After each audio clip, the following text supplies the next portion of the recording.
Après une première semaine passée à SAR, le Dr Bongui Joachim Kessé et sa délégation ont abordé le 22 juin dernier la seconde phase du programme de restauration du Tchad dans la capitale N'Djamena au palais du 15 janvier. Protocole oblige, la prestation du groupe musical a été suivie par des allocutions des autorités ecclésiastiques et politiques, dont le ministre tchadien de la Réconciliation, Abderrahmane Koulamala, et des responsables du comité d'organisation. Je voudrais d'abord souhaiter la bienvenue au Tchad à notre illustre hôte et je voudrais remercier tout le comité d'organisation. J'ai donné ma parole depuis plusieurs jours pour venir, malgré l'extrême fatigue qui m'envahit. Vraiment, je me sens heureux parmi vous. Je me sens d'autant plus heureux parmi vous que, comme mon prédécesseur à ce micro l'a dit, c'est Dieu qui nous a donné cette nation. Nous n'avons pas d'autre choix que de vivre ensemble. Nous n'avons pas d'autre choix que de nous sentir les filles et les fils de cette nation. Il n'y a pas de Tchadiens au-dessus des autres. Nous sommes tous égaux. Nous sommes tous les filles et les fils de cette république, déchirée certes, qui a connu les guerres les plus atroces, mais c'est une république réconciliée. La nation tchadienne existe, quoi qu'on dise. Je suis particulièrement heureux d'occuper le poste de ministre de la Réconciliation parce que réconcilier les hommes, c'est un don de Dieu. J'ai une mission qui m'a été confiée par le président de la République. Il m'a dit, Abderrahmane, je te confie cette mission parce que c'est la mission la plus importante de mon séjour à la tête de ce pays. Je ne veux pas qu'il y ait un seul Tchadien à l'extérieur du pays. Je veux que tous les Tchadiens soient dans ce pays, que l'on reconstruise cette nation ensemble.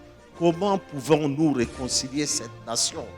Comme vous le dites, dévastée par les conflits, dévastée par la haine, dévastée par l'ignorance des hommes.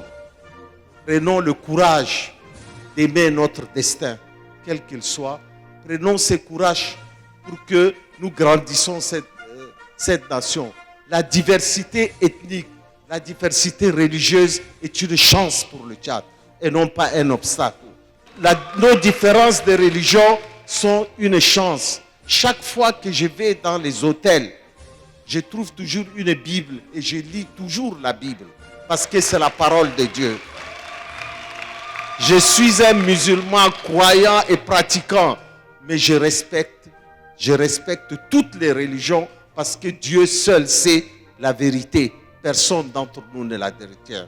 Je vous remercie. Dieu bénisse le Tchad. Dieu vous bénisse chacun.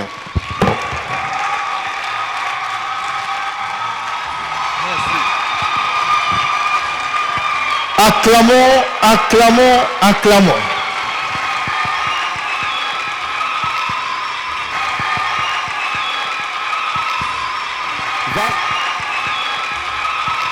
Acclamons, acclamons, acclamons.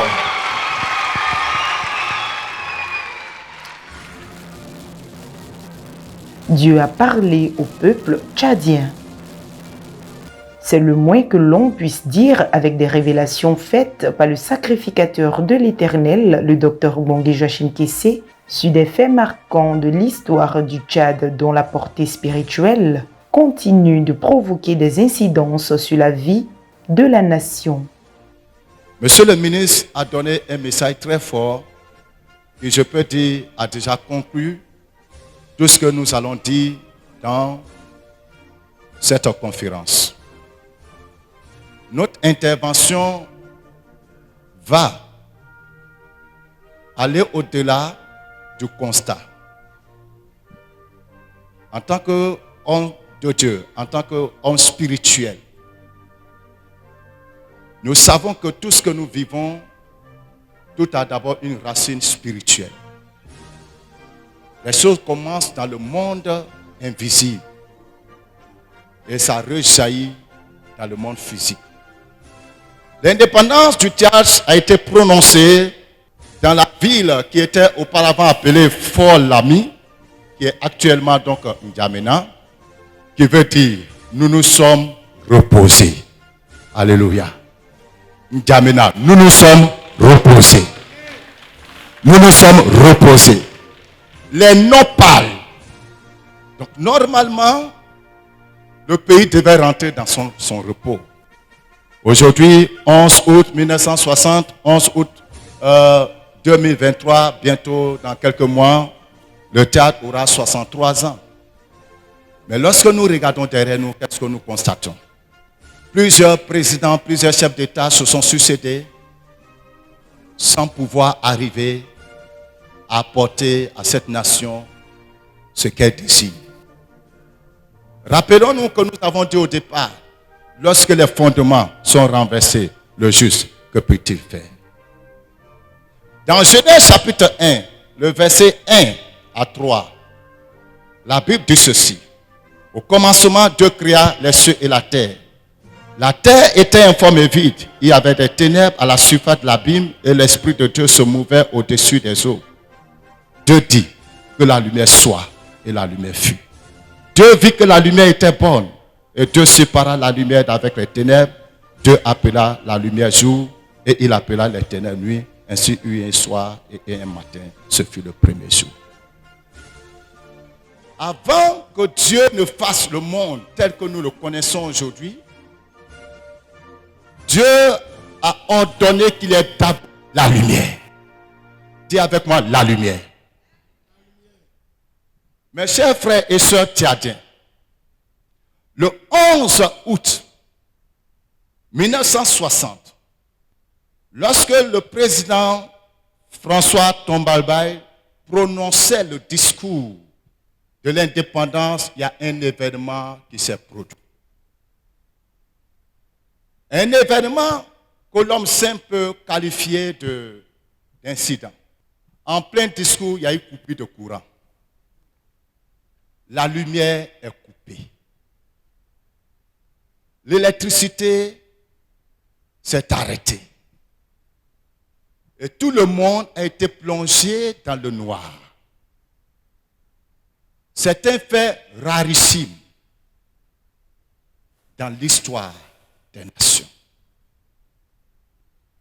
Comment se fait-il que le premier jour où une nation va rentrer dans son indépendance, le courant se coupe en plein discours du chef de l'État?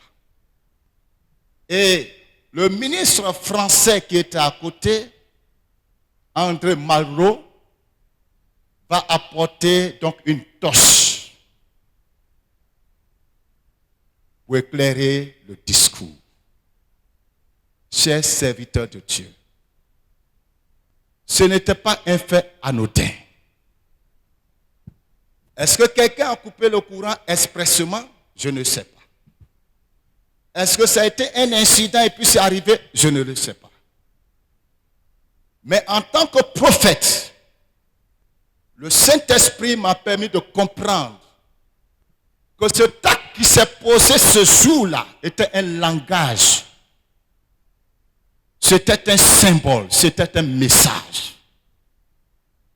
Le théâtre, c'est le cœur de l'Afrique. Et quand vous étudiez l'histoire, l'Afrique était la puissance mondiale dans l'Antiquité.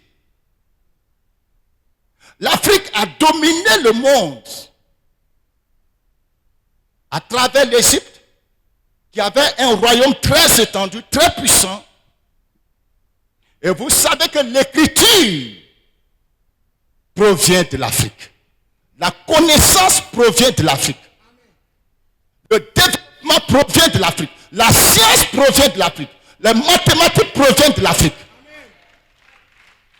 La médecine provient de l'Afrique. En fait, l'Afrique est la mère de toutes les inventions. L'Afrique est la source de toutes les connaissances, de tous les savoirs. Comment se fait-il que l'Afrique se retrouve du coup à la queue au lieu d'être à la tête? Pour avoir honoré de par sa présence ce programme consacré à la restauration du Tchad, l'homme de Dieu venu de la Côte d'Ivoire a demandé à ce que la salle élève une prière spéciale pour le ministre Koulamala. Permettez-moi, avant de quitter la chaire, on va, avec la permission de monsieur le ministre, on va prier pour lui, prier pour le travail qu'il est en train de faire, parce qu'il est en train de faire le travail des hommes de Dieu.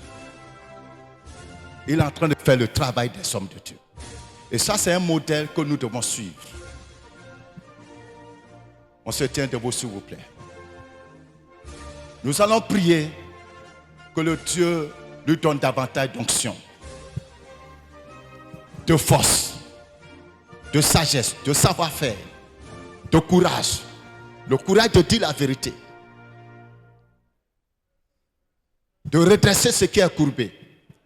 Qu'on l'écoute, qu'on ne l'écoute pas, au moins il aura dit la vérité. Et que Dieu le protège. Non seulement lui, mais aussi toute sa famille. Prions ensemble le Seigneur. Papa, nous voulons te bénir et te rendre grâce pour la vie de monsieur le ministre. Nous prions, Seigneur éternel Dieu, que ta grâce, Seigneur, te repose sur sa vie. Merci de le couvrir de ta protection divine. Merci de le garder, Seigneur éternel Dieu, de tout mal, de toutes les flèches de l'ennemi. Merci de lui donner la sagesse, la connaissance, au nom de Jésus-Christ. Et que ton onction repose sur lui. Que ta force repose sur lui. Que ta grâce repose sur lui. Non seulement lui, mais toute sa famille. Et que Seigneur, à la tête de ce ministère où il est, que Seigneur éternel Dieu, pendant son temps, que ces traces restent dans les cœurs. Que par son canal, ce pays, les cœurs de cette nation soient réconciliés. Et que toute la gloire te revienne. Au nom de Jésus-Christ de Nazareth. Amen. Amen. Amen.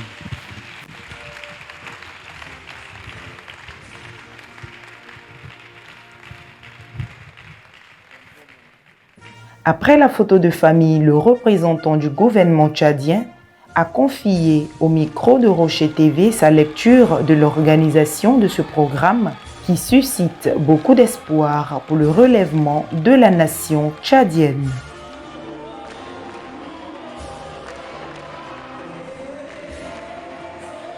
C'est toujours un grand réconfort d'être parmi les hommes de Dieu, parce que la paix passe toujours par les hommes de Dieu.